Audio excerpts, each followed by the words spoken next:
Hiling ni Senator Bong Revilla sa Office of the President na isaalang-alang sana ang mga empleyado na no work, no pay sakaling maghaing muli ang Kapamilya Noontime program na It's Showtime ng apela ukol sa 12-day suspension na ipinataw ng Movie Television Review and Classification Board o MTRCB.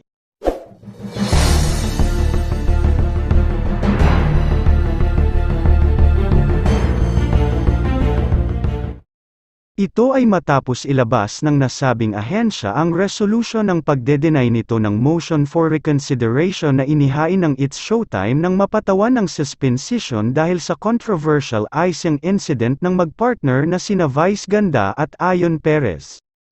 Without getting into the merits of the case, sana na-consider ng MTRCB ang kapakanan ng mga maliliit na staff at crew nung show na wala namang kinalaman at kasalanan dun sa nangyari, saad ni Revilla. Pagpapatuloy niya, sila yung mga no work no pay na kung matutuloy ang suspension ay 2 linggong walang kikitain at kakainin.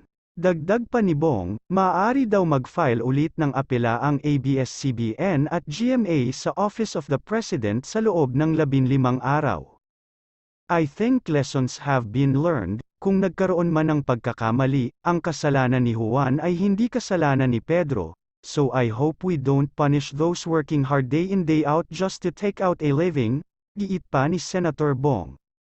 Matatandaang una nang nagpataw ang MTRCB ng 12-day suspension sa It's Showtime matapos makatanggap ng ahensya ng mga reklamo ukol sa noontime show, partikular na ang naging kontrobersyal na pagkain ni na Vice Ganda at Ayon Perez ng icing na diamanoy sa pamamagitan ng maleswang pamamaraan sa harap ng mga batang kasama sa segment na Isip Bata. Hanggang dito na lang po, ano ang masasabi mo sa balitang ito? Paki-comment sa ibaba.